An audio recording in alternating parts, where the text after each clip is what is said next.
So you want to make a build, and now you're asking yourself, why is this goat on my roof? Also, what are the cells I'm going to need to make a killer build? Hi, I'm Zanny and I'm a Dauntless partner. Today I'll be going through some of the best cells in every cell category, and why they're so strong. I'll also be briefly going over how to acquire cells and the best methods of doing so. Let's get to it.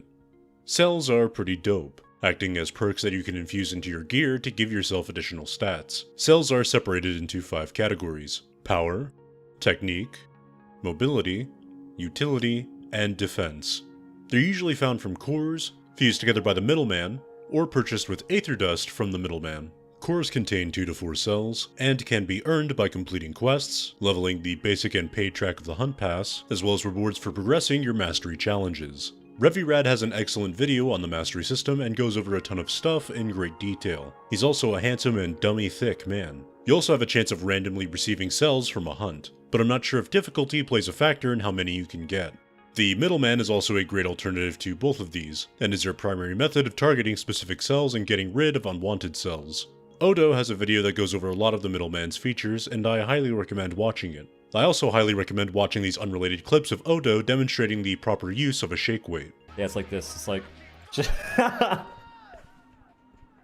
Cells come in 3 rarities: uncommon, rare, and epic. Each rarity also determines what rank that cell is, from +1 to +3 as you go from uncommon to epic. The max rank you can hit with a perk from a cell is +6, which you can see on the right hand side of your loadout menu. You can hit +6 by either using multiple cells, or using cells with gear that share the same perks. For example, this pair of fully upgraded Ragetail gloves gives +3 Rage Hunter and has a power slot. I could infuse it with a +3 Rage Hunter cell and give myself +6 Rage Hunter without much effort. Because of this, you want to try and diversify your cells and gear choices to get the most +6 perks as possible. With that out of the way, let's take a look at some of the best cells in each category.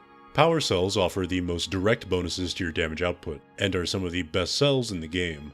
Overpower is one of these cells, giving you increased damage against staggered behemoths. While it triggers on behemoth staggers, it also triggers on part breaks and on interrupts, meaning you can chain together large windows of thick damage if you play your cards right. Rage Hunter is useful in every situation, giving you additional damage against enraged behemoths. Pretty straightforward. Rage gives you increased damage whenever you dip below half health, making it ideal to use alongside Wild Frenzy and Iceborne. I wouldn't recommend using Rage if the total perk rank is below +4, as the damage bonus won't trigger unless you're below 30% HP, which is incredibly dangerous for newer players. And also just really generally isn't worth it to go below +4. Technique cells have effects that range from influencing your raw damage output to changing your damage profile. Predator increases your damage right off the bat, but goes away for 15 seconds if you get hit, making Predator inherently synergistic with Evasive Fury, which increases your attack speed whenever you dodge through a behemoth attack. Wild Frenzy gives you increased attack speed whenever you dip below half health, synergizing extremely well with Iceborne and Rage. Like Rage, I wouldn't recommend using Wild Frenzy if the perk rank is below +4. Molten causes your attacks to generate Molten Orbs, going on cooldown shortly afterwards. Molten Orbs increase your attack speed, movement speed, and grant fire immunity, making it work extremely well against behemoths that can inflict the Blaze status effect. Having more ranks in Molten doesn't change how strong the buff is, but it does change how often Molten Orbs drop. Savagery increases your damage against a wounded part, and has one of the highest damage bonuses in the game at max rank. However, the only weapon that's naturally capable of wounding is the Warpike with its left clicks. Every other weapon requires the use of Acidic, which converts a portion of your part damage to wound damage. While Savagery is strong on the Warpike, I wouldn't recommend using it on any other weapon just because you're sacrificing too many gear and cell slots just for a bonus that is difficult to use, especially in groups.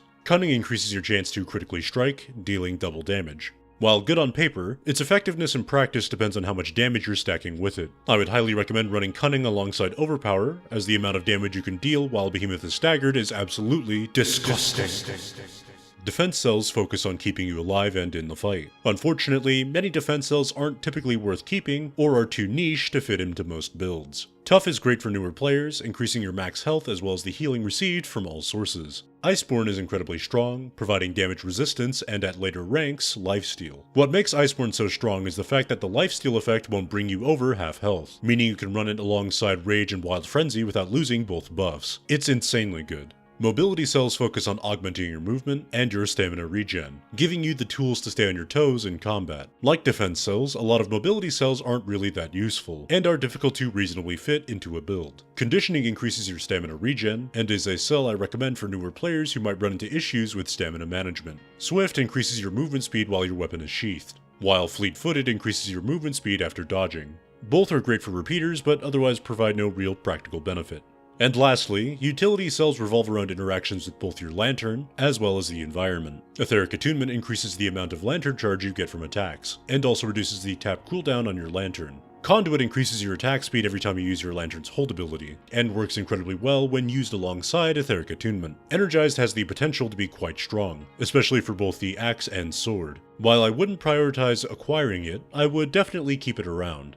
In short, these are the cells I would heavily recommend keeping, and even incorporating into your builds. If you've already got some of these cells but need a build, I have quite a few on my channel that are some of the strongest in the game and are up to date with patch 0.8.0. I'd also recommend checking out RevvyRad and OhDough's channels for solid builds, as well as for tips on how to effectively use them. All three of us are very experienced with the game, and actively create content for Dauntless on a regular basis. And that's going to wrap it up. If you enjoy my content, feel free to like and subscribe, and follow me on Twitter to keep up to date with my antics. I'd also appreciate it if you guys checked out OhDough and RevvyRad if you haven't already. Both guys are mad talented and are extremely passionate about Dauntless. Otherwise, take care, and have a good one.